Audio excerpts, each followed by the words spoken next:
So today we'll be discussing very important topic, real assets of soul, because we all love to acquire assets. We all wants to have so many assets in our life, but let us see what is a real asset, what we can actually carry with us in our life.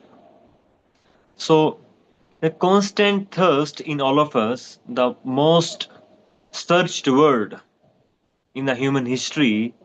It could be anywhere. It could be in the mind. It could be in the Google. It could be in the pages of the books. It could be in amongst discussion. The one question always comes up: how can we become more and more happy? How can we actually become happy? And if we are happy, then how we can expand our happiness? I hope you will not differ from me that one thing what we want is happiness in our life. And different people have different connotations of happiness, that how we can become happy. Somebody thinks by having a very strong physical body we can become happy, that is my asset. If I become a very strong physically, then I can be happy. And because that is what we think to be our asset in that sense, and we think, okay, if I have a very happy family who would be supporting me in all the times, very beautiful, loving, caring family, that is my asset, and that gives me happiness. Some people may think, oh, for me, real asset is to acquire more and more money, wealth, gold, land, and this kind of a thing, because that makes me happy.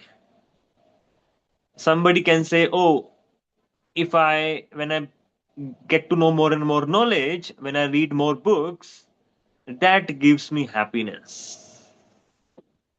Some people think happiness will come when you are able to acquire more and more power, very strong positions, very strong credentials in your life, and able to show off your social status in different ways. So we all at a different levels have a different meaning of happiness, and based upon our meaning of happiness, proportionate element we think that to be our real asset. For a person who wants to enjoy physically, for him the asset becomes very strong physical body. Somebody who wants to enjoy very nice, happy-go-lucky, good family, for them the good family becomes the asset. For whom it looks like the wealth, the money is going to give me happiness, then the that become their assets. Land become their assets. Property become their assets. Diamonds become their asset. Gold become their assets. If somebody wants to become more powerful, then the position becomes the asset. Status becomes the asset. Somebody who wants to show the power of their knowledge, for them research become asset. For them what become asset is how much they know, how much they can research, how much they have discovered. Like scientists, they love to discover because for them it is an intellectual property, and intellectual property means it is their asset. So my question to all of you is it our true asset? And how we will know if that is our true asset, if it is a real asset? By one parameter. And I'm going to tell you this parameter, and now I would encourage all of you after that to come up whether any of these really remains your asset. The real asset is never crushed by time. It is never destroyed by time, because reality means it always exists. It cannot be destroyed. If it cannot be destroyed, so it cannot be destroyed even by time. So what, according to all of you, the list what I gave is strong body, very good family, so much of wealth, intellectual properties, power. What among them is not crushed by time? What among them is not destroyed by time? So what do you all think? Which among them is not destroyed, not crushed by time? I would be looking forward to get your answers, and I would encourage all of you to share your views. What, according to you, out of all of that, is not crushed by time?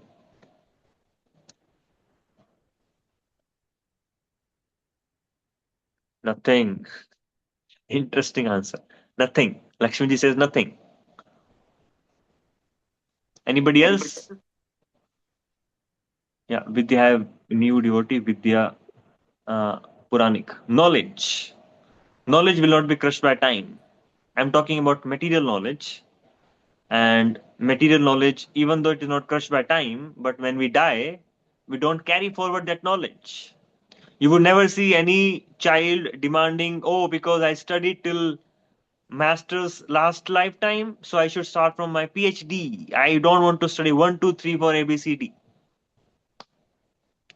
Karma is not destroyed by time.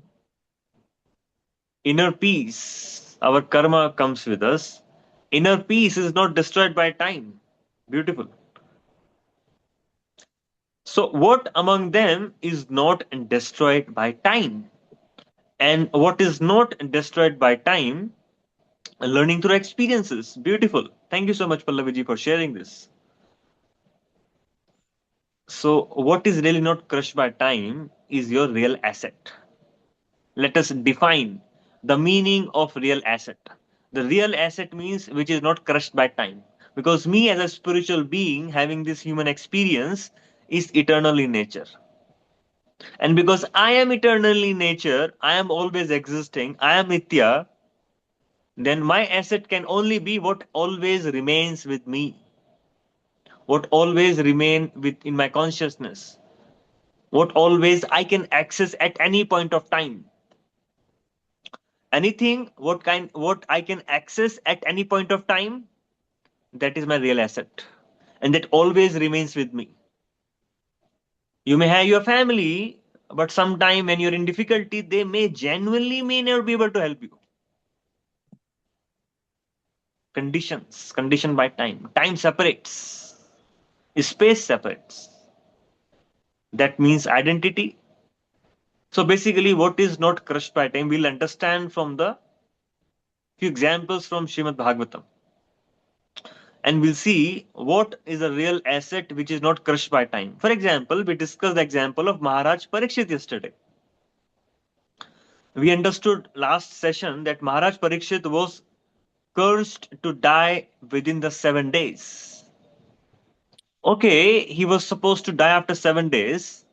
Then, if let's say, if I was a person, I was being cursed to die after 7 days. I do not have anything. Because I do not have anything, I will not try to protect anything. So I can say, okay, let me die anyways. I don't have anything. There is nothing at stake. But Maharaj Parikshit had a whole kingdom to rule. He was a king for the whole world, not for the only India. He was a king for the whole Bharatvarsha. So what was at stake? The whole empire was at stake. So for him, the asset that point of time to save his position. He's a king. And he could possibly counteract the curse of Shringi and would have not died after 7 days. And still continue to be remain king and maintain his position. But what did he think within himself? You can just imagine a person who is a king for the whole world, is a grandson of Arjuna, whom Krishna personally spoke Bhagavad Gita, such an exalted personality. For him, I mean, what would be his asset? What is he thinking in his mind? What is he thinking in his mind is he considered that as the greatest blessing. What did he consider? He considered the curse to be his greatest blessings. Because he thinks now is a time for me to ask important questions about life. I want to understand purpose of life. I want to understand why do I exist. I want to understand why this universe exists. I want to understand what is the duty of a person who is about to die. Because I am about to die now. What is my duty? So for him, for Maharaj Parikshit, He considered answers of all these questions to be his real asset, to be his real wealth, not the whole kingdom which he could just go and rule. So, what did he consider his real asset? To find the most important questions about our life. It was burning in his heart. What is the duty of a person who is about to die? So, that is first asset. So, Maharaj Parikshit, he considered finding most important existential identity based questions more important than the whole universe, then then ruling the whole world.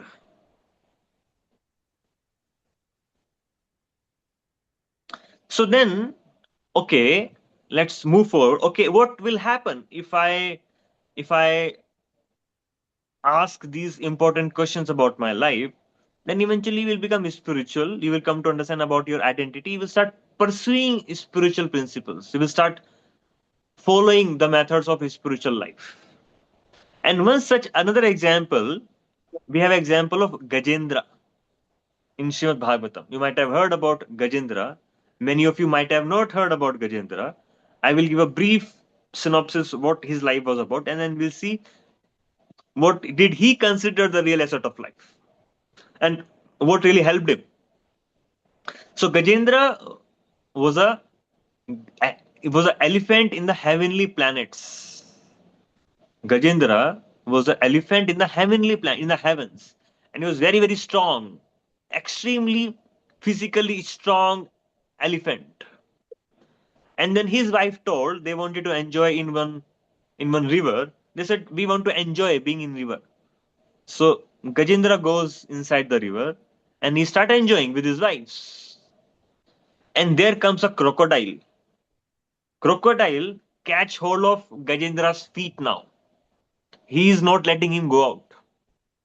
The wives came out, but Gajendra got stuck with this crocodile, and both of them were fighting. Gajendra being the water animal, becoming more the crocodile being the water animal was becoming more stronger because he was in his land. That is, water is a land of crocodile, and Gajendra was becoming more and more weak because his earthly planet, it's earthly animal, the land animal. He was becoming more and more weak. So eventually, he kind of lost himself.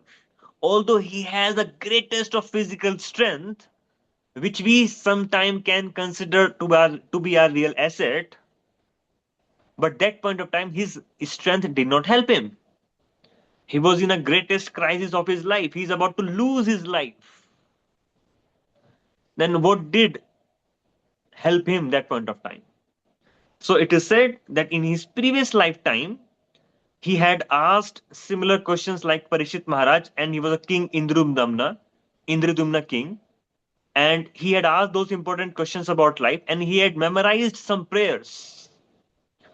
And when he was in a greatest danger in his life, he started remembering those prayers. He started chanting those prayers unconsciously, although he did not intend it to, because being an animal. And because he was able to access to his spiritually earned wealth in his previous lifetime, because of that, he could pray. And when he prayed, Vishnu personally came to protect him. So there we can understand the concept of spiritual bank account. Like we have other bank account, physical bank account. In those bank account, we cannot carry forward that bank account in between lives. Any amount of money, let's say you have $10 million in your account right now. Hypothetic, and you die tomorrow. Can you come to that bank after 10 years? Okay, give me my $10 million back with the interest of 5% per annum. Will they give you? How many of you think that my $10 million will come back to me if I meet them after my death, after 10 years, 15 years, I will get that wealth back? Will you? No. There is no system which allows that. So, but spiritual bank account is not like that. Whatever you have deposited in your spiritual bank account, It eternally remains with you and you can access to it at any point of time. Like in the case of Gajendra, it stayed with him and he remembered it, and it helped him in his greatest of time when nobody could help him. Even his most strong physical body, what he considered to be his assets, couldn't help him. So now we understood the example of Prahlad, Parikhit, Gajendra. Then let us understand the example of Prahlad Maharaj. What did he consider his greatest wealth? All of you know the story of Prahlad Maharaj. Narsimhadev came to protect Prahlad Maharaj, and his father was Hiranyakashipu. What did Hiranyakashipu considered to be his greatest wealth? Hiranyakashipu considered his greatest wealth to be the power of the whole universe, all three worlds. He was able to rule the whole three world without any disturbance. He entered into the kingdom of Indra. I'm just muting Lakshmi ji, so because you don't disturb this. So at that point of time, the Prahlad, Hiranyakashipu was able to rule the whole three worlds. And just by the movement of his eyebrows, everybody used to shake. Just by the movement of his eyebrow, he was so powerful. He has so much of great position in the whole three universe. And now Narasimha came, he pierced Hiranyakashipu, and then Narasimha is asking from Prahlad Maharaj. My dear Prahlad Maharaj, ask what benediction do you want to ask? So now let's imagine Narasimhadev is standing in front of you and he's saying, okay, ask whatever you want to ask from me. I want to give you benediction. I want to give you whatever you want to ask. And you know what did Prahlad Maharaj replied? Prahlad Maharaj said, my dear Lord, you had given the whole three world to this Hiranyakashipu. And there was nothing he could gain more in his life. And in one moment, you took away it from him. In one moment, you took it away from him. Krishna himself says in the Bhagavad Gita, Mrityu sarva haraschaham. It is crushed by time. Parikshit kingdom got crushed by time. Gajendra physical strength got crushed by time. Hiranyakashipu's strength got crushed by time. Then what did Prahlad ask? Now Prahlad will ask what will actually be eternally staying with him. What will be the real asset? What did Prahlad ask? He asked, my dear Lord, I do not want anything from you. If you can really give me something, just give me service to your pure devotee. If I can get service to your pure devotee, I will be eternally happy in your service. So what is Prahlad asking? He's asking the service to the great devotees, the saintly person, the exalted personalities to be his real asset. What did Parikshit consider to be his real asset? He considered the questions, existential questions about his life to be answered his real asset. What did Gajendra consider his real asset, which really helped him? The spirituality what he has practiced in his previous lifetime. And for Prahlad Maharaj, what became the real asset? The real asset for him became the service to the pure devotee. Not the kingdom, not the position wherein he could rule the whole three worlds. Okay, now what would happen if I have the service to pure devotee? What would be my next destination? What would I really gain if I'm able to follow the instruction of a pure devotee like Srila Prabhupada? What we would gain is what is gained by Dhruva Maharaj. We all know the example of Dhruva Maharaj we studied yesterday. And what happened after Suniti really counseled Dhruva? He went to forest to search for Vishnu. Now Dhruva wanted to have the bigger kingdom than his father. That was his desire. His ego got hurt. What did he wanted? A bigger kingdom than his father. Then he searched for Vishnu. He was not able to find Vishnu. And then there comes Narad Muni, another pure devotee of Krishna. And when Narad Muni came there, he said to Dhruva Maharaj, you're a small boy. Why are you wandering in this forest? You should go. Don't take so much seriously the insult given by Surichi. She will forget, you will forget. Just go and live in your house peacefully. Play with your children. Play with your friends. What are you doing? So much of disturbance in this forest. What did Dhruva Maharaj said? My dear Narad Muni, if you can tell me where can I find Vishnu, tell me, otherwise I will find by myself. You can just see the determination of Dhruva Maharaj. He was not ready to budge even an inch from his search to Vishnu, for Vishnu. At that point of time, Narad Muni became really happy with Dhruva Maharaj, and then he gave him the mantra Om Namo Bhagavate Vasudevaya. And when he gave the mantra Om Namo Bhagavate Vasudevaya, and he said, chant this mantra for 6 months and follow my instructions.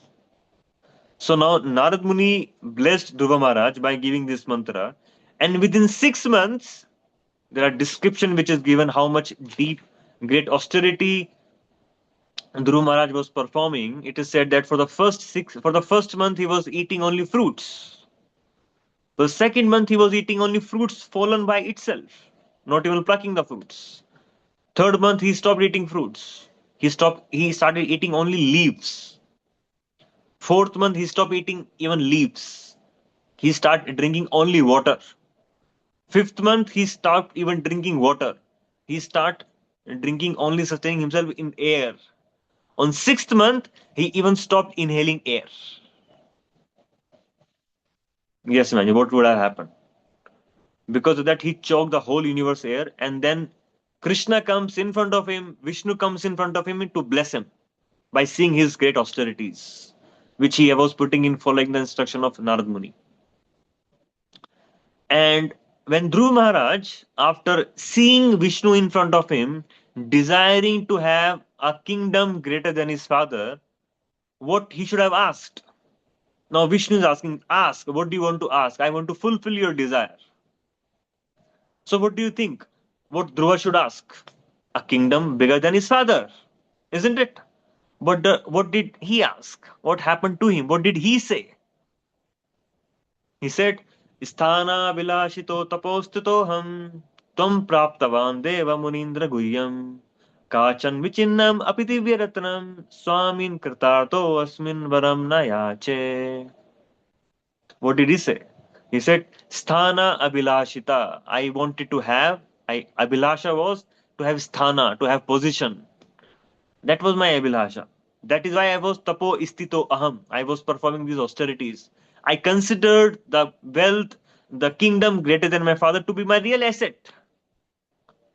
But Tvam praptavan deva muni indra guhyam. But what I'm seeing in front of you is your dazzling form, is your most beautiful form. And the more I see you, the more I feel so much fulfilled in my heart. There was a God hole in my heart. You know what is this God hole in the heart? God hole means each one of us have a deepest connection with the Lord in our heart. And when we remove God from the heart, Krishna from our heart, there becomes a vacuum created by the absence of Lord in our heart. So we can say that we have a vacuum of Krishna in our heart. We have a hole of God, of Krishna, Krishna hole in our heart. So do you think you can fill the Krishna hole who is unlimitedly powerful, unlimitedly loving, unlimitedly affectionate with anybody else, with anything else? Can you at any point of time, a big well can be filled by throwing some stones in that, small, small stones? No. The God hole, Krishna hole can only be filled by Krishna in our heart. That is why we want to achieve so many things, so many assets to fill that Krishna hole in our heart. And the more we try to fill that Krishna hole in our heart, the more we become disturbed because it is not filled. We not even feel it's a drop in the desert. Drop of water is being thrown in the desert. It just evaporates immediately. We want next, next, next, next. Same thing happened with Dhruva. He said, I wanted to have bigger kingdom than my father, but after achieving you, I have completed myself, and the God hole, Krishna hole in my heart is fulfilled, and I do not want anything now. I was searching for pebbles of stones, but what I found now is a valuable jewel. So what did Dhruva consider to be his real asset? Dhruva considered the real asset to have the darshan of the Lord, the presence of the Lord, the association of Lord Sri Krishna. So that is a real asset of a soul. The real asset of a soul is presence, association, connection with the Lord. And now let us move even more further. We discussed Parikshit Maharaj. His asset was to have the his questions answered about the existence of life. Then Gajendra, spirituality helped him, remembrance of the Lord. And then we had Prahlad Maharaj, service to pure devotee. And service to pure devotee gave Dhruva Krishna's presence himself. And now comes example of grandson of Prahlad Maharaj, which is Bali Maharaj. There are beautiful stories in the Srimad Bhagavatam. I'm just trying to bring a couple of them to give you that essence. What does these exalted personality real consider to be their great wealth? Now we had Bali Maharaj. What did he consider? What was his situation? Krishna came in the form of Vamandev, and when Krishna asked, "Okay, give me 3 steps of land," and he was a dwarf Brahmana, he wanted to cheat him, and he said, "Okay, I'll give you 3 steps of land." And when Vamandev expanded himself, he covered the whole lower planetary system in the first step. He covered the whole upper planetary system in the second leg. But third leg, where did he give the third leg? Now, for Bali Maharaj, the asset was he was ruling the whole three world. I mean, he had treasure of the whole three world, the wealth of the whole three worlds. That was his real asset in his mind. Shukracharya was his guru, and Shukracharya is a master who can give you the greatest, so much of wealth, so much of enjoyment, sensual pleasure, and wealth. That is what Shukracharya can give you, and he was his guru, direct disciples. Bali Maharaj was, and now he had all the wealth of the three world. Did he consider that his real asset? He gave away to Bali Maharaj, Vamandev. It was crushed by time. And what did he get when Krishna came in front of him personally? My dear Bali, tell me, where do I keep my third feet? Because all the kingdom is over in the 2 feet only. What did Bali Maharaj said? My dear Lord, please keep your feet on my head because that is my real asset. My real asset is your lotus feet. To always carry your lotus feet on my head, I don't want anything else. I am ready to give myself to you, my whole kingdom to you, the whole wealth to you, but I just want is your lotus feet. So for Bali Maharaj, what did become the real asset and what got crushed by time? His wealth got crushed by time. Krishna took away personally. And what did become his real wealth? Krishna's lotus feet became his real wealth. So like this, sometime we can think, oh, my family is my real wealth. Great, if I am born in a great rich family, then that can become my real wealth.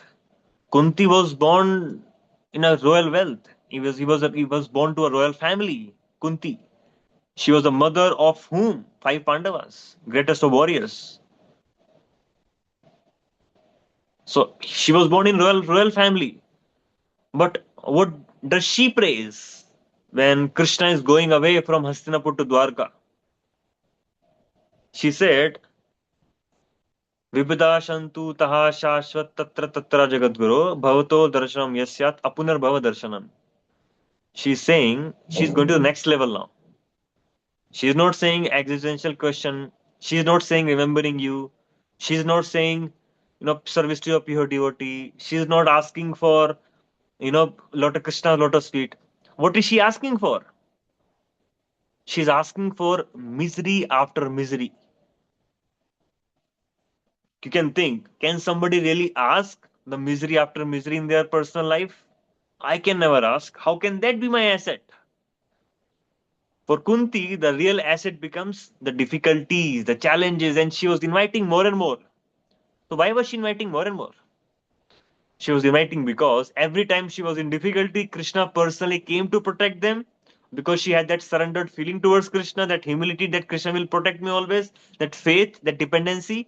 Because of that inner wealth, inner feelings, she was able to pray that whenever you are there to protect us, whenever difficulties come, and we're constantly having your darshan, we are becoming liberated from this material life itself. So she goes to a second ultimate level. We want to have more and more miseries. That is my real asset. We may not see that as a real asset, but sometimes when we go through challenges, difficulties, painful, and so much obstacles in our life, the lessons we can learn from that can be sometimes a real asset. Can be sometimes can Pallavi said that learning through experiences, right? So when we learn through hardships, those experiences always get etched in the soul. It helps us developing, and we can transcend the material life itself.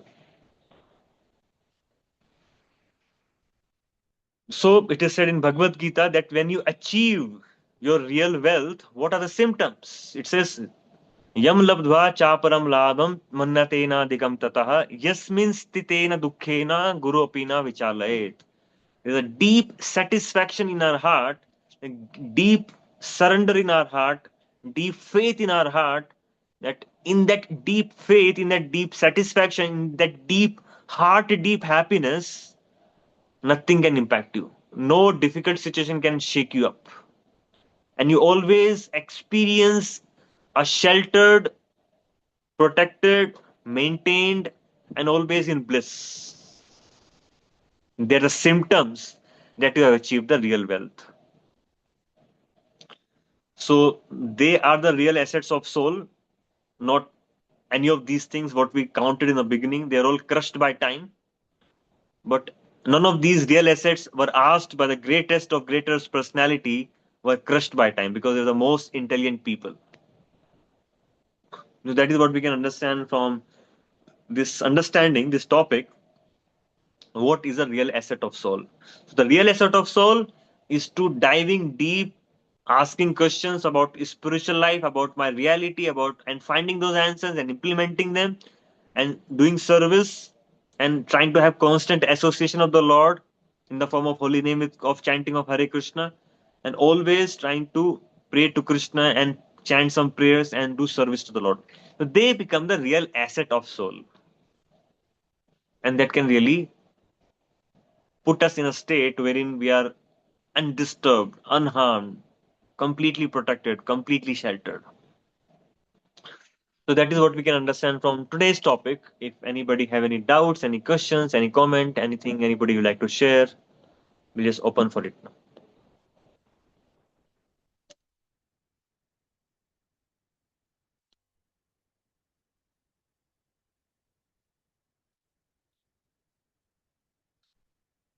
So anybody would like to share anything, any question, any comment, any realization?